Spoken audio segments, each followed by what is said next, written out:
Hello, how are you folks doing? My name is MX Martha, and this is Trans Radical Rationale. And I'm your host, MX Martha. Let's repeat it from the beginning. So, we're about to get into some start real quick before we get into like a little discussion thing and all that, update about how I'm feeling. First, I would like to introduce y'all to this musician. Georgie Jessup, a Baltimore area singer, songwriter, influenced by everything from old school country to Memphis R&B, placing her music firmly in the cosmics, Americana music genre. Her lyrics reflect her outspoken advocacy for animal rights, Native American issues, transgender rights, and environmental sanity. She has extraordinary ability to encourage audiences to look deeply into their prejudice and other transgressions. Consequently, audiences tend to respond emotionally, if not always lovingly. Georgie has developed a successful career by challenging musical styles, personal identification, and storybook history lessons. She has produced 6 CDs: American Holocaust, Sweetgrass Smoke, Crazy Sacred Dogs, Winky and Crazy Sacred Dogs, Women in a Man's Suit, Working Class Heroes, and Philosopher's Dogs. The last few years, she has been doing live performances solo with her band, the Philosopher Dogs, and as a member of the Cosmic Cowgirls at local venues. So, we're about to play from the album Women in a Man's Suit. This is the song Anything But Love, and then after the song we'll get into, just a little talk and everything. How about that? Alright? Does that sound good? Alright then. Okay, now listen up. This is Anything But Love by Georgie Jessup off the album Woman in a Man's Suit.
How y'all doing? I should have let Georgie here say yeah. It's that song "Walk That Talk." All right, so remember, this is off the album "Woman in a Man Suit." I'll link the description. Support trans artists and trans musicians. Shameful plug. I've been doing the same thing myself. If you new to the video, you can look back in the YouTube in my YouTube channel the songs I've been doing. Um, so I do hip hop, but like it's a bit different. I think every hip hop artist or every musician says theirs is a little bit different. Might be the same. I definitely do have influences, which I prefer not to actually say. I would like to have people say, like, this sounds like, you know.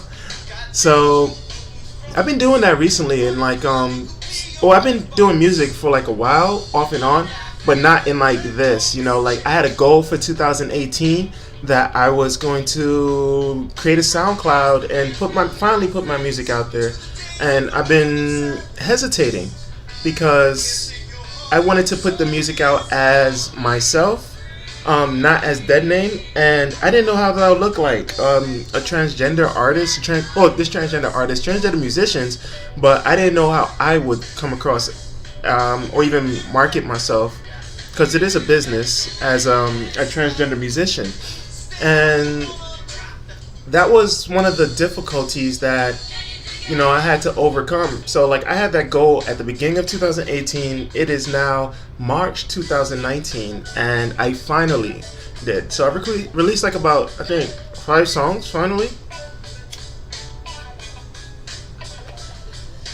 I was going to do another one today, but what's it called? My headphones just gave out. It was already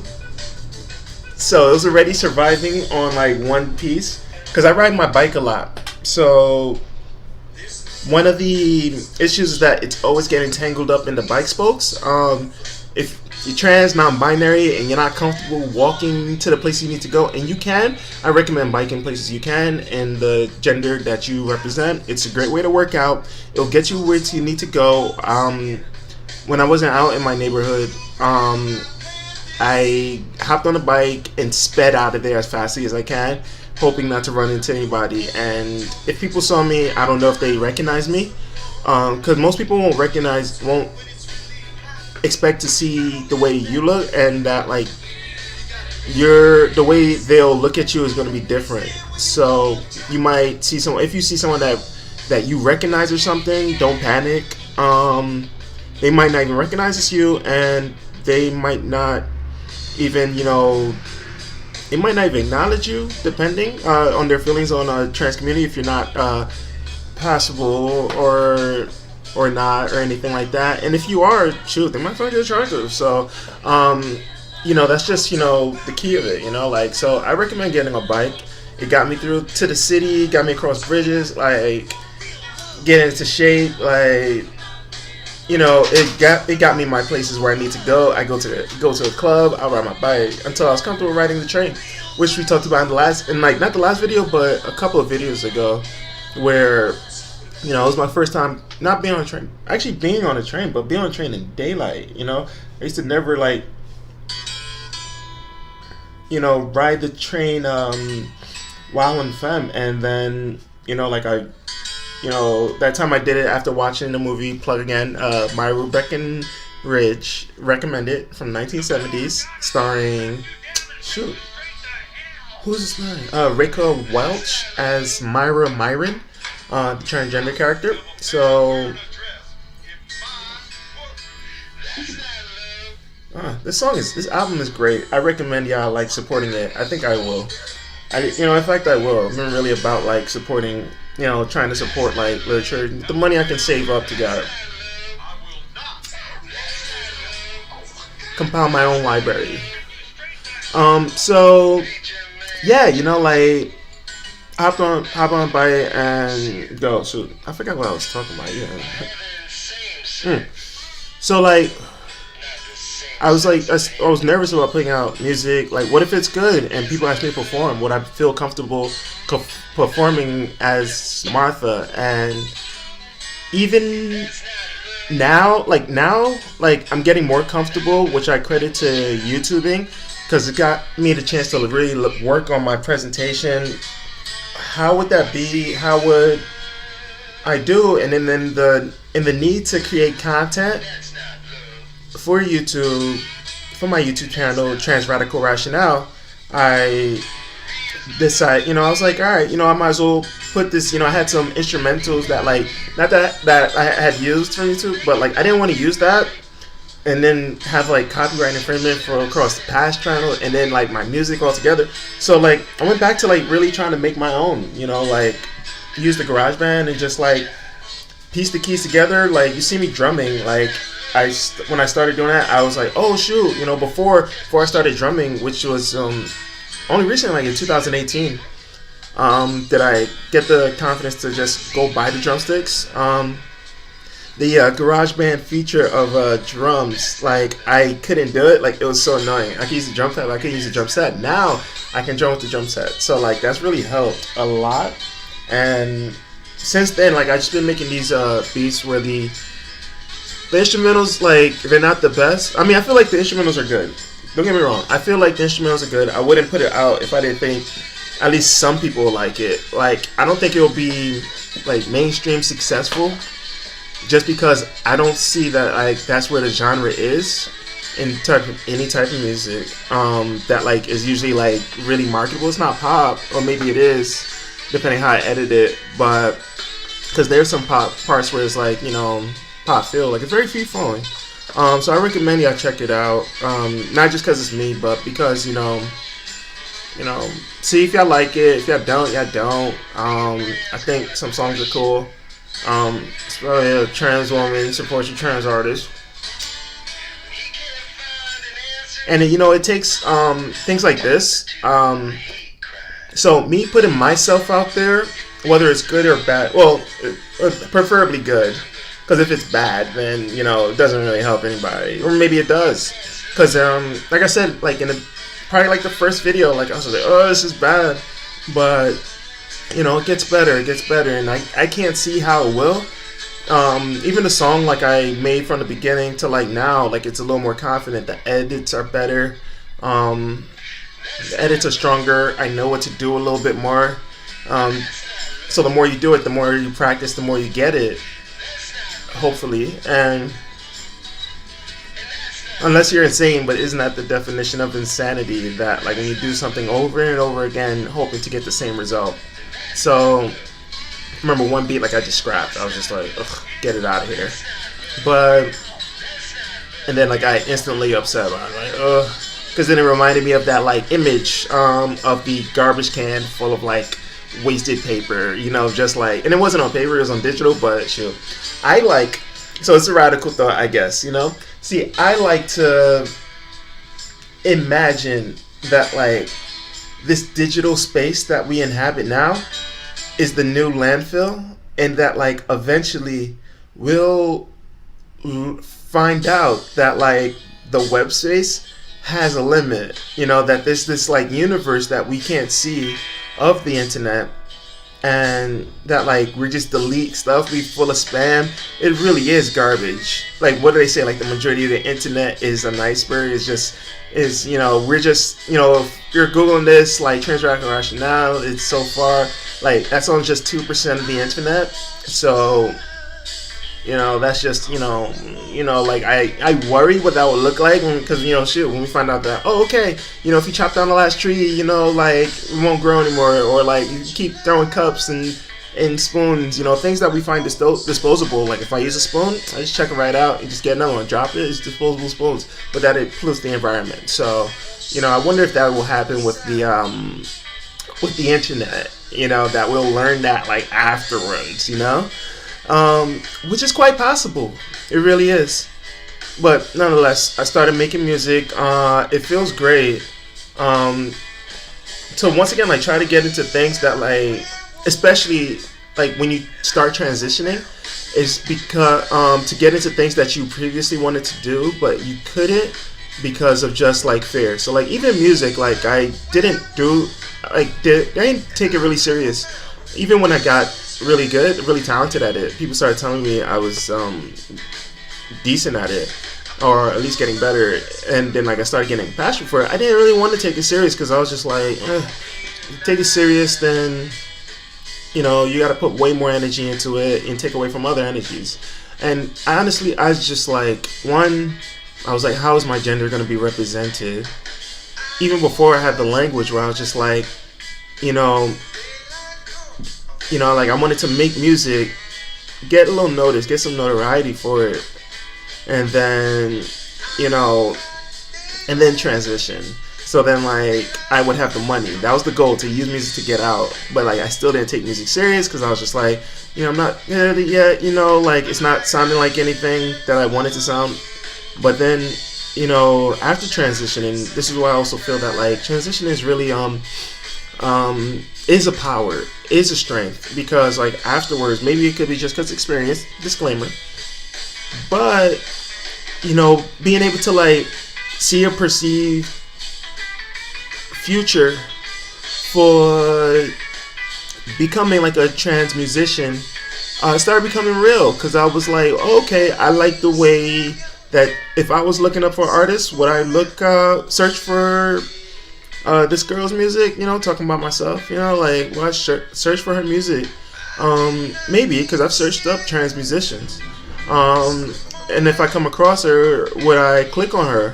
I don't know, because like, I still think like the images I use for the cover of it is a little bit like aggressive, and like I wouldn't have like clicked on something aggressive not knowing what it was, just because like not because I don't like the aggressive. Ironically, I really do, because like it gets me really going, gets me really motivated. It gets me in a mode where, like, even if it's me against the world stuff, like, I'm like, hey, I can use that as gas to really push myself forward.